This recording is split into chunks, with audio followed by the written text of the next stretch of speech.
Good morning, YouTube. This is Debbie, and this is Cheyenne Life. And I just wanted to get a video out to you all this morning, just letting you know what I'm doing. I am making canned tomatoes. And what I'm doing is I had ran out of diced tomatoes and stewed tomatoes, and I noticed that when I went to the grocery store yesterday, there were no diced tomatoes or stewed tomatoes. There was sauce and there was paste, but I have loads and loads and loads of that in my pantry already. But I needed diced tomatoes and stewed tomatoes, and you need different types of tomatoes for different dishes, especially if you're making chili or you're making soup or you're making this or you're making that. You may want chunkier tomatoes, you may want smaller tomatoes. Just depends on what you're making. So what I'm doing this morning is I had loads and loads of tomatoes out of the garden. So I'm making either sauce, diced tomatoes, crushed tomatoes, or stewed tomatoes out of all of these. And I still have some more in the windowsills that are ready. And needed to go ahead and use those up anyway because, of course they get ripe and then they start to rot, and you don't want that to happen. So that's what I am doing this morning. And yes, I do go ahead and leave these on because when I am doing the... Sorry about that. I've also got eggs going on the stove. This is all things out of my garden. But anyway, when you've got things going on with canning tomatoes, you don't really have to take the core out or take the little ends off unless you absolutely need to until after you have boiled them for a few minutes to get the skin off. And what you do with the skin is you just make a slit in the bottom of the tomato. From one, it's like a diagonal or a cross, and that makes it really easy once it has boiled for a couple of minutes to get the peeling off. So then at that time, I have really tough fingers, so all I do is I just scoop out the core and I scoop out the end. So it's not a problem for me to do that, and it makes it easier, makes it quicker for me.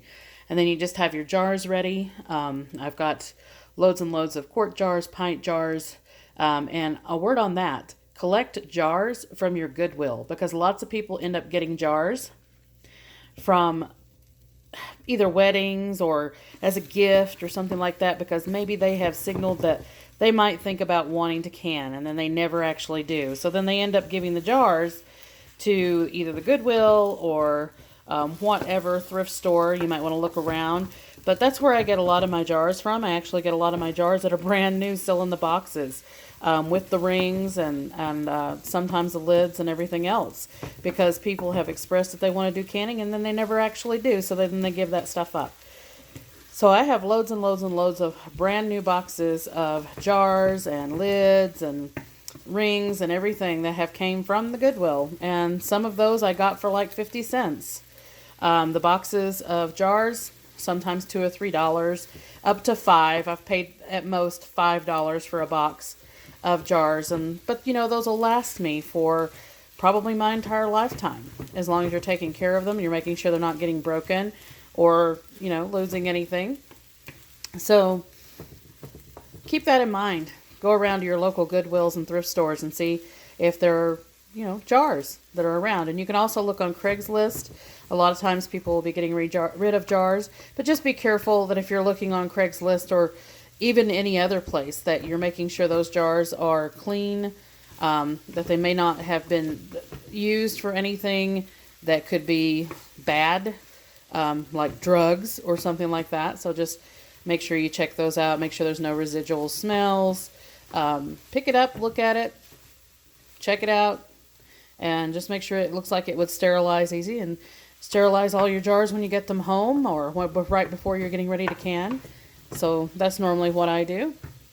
And all of this will be going into jars for wintertime. I already have still some left over from last season.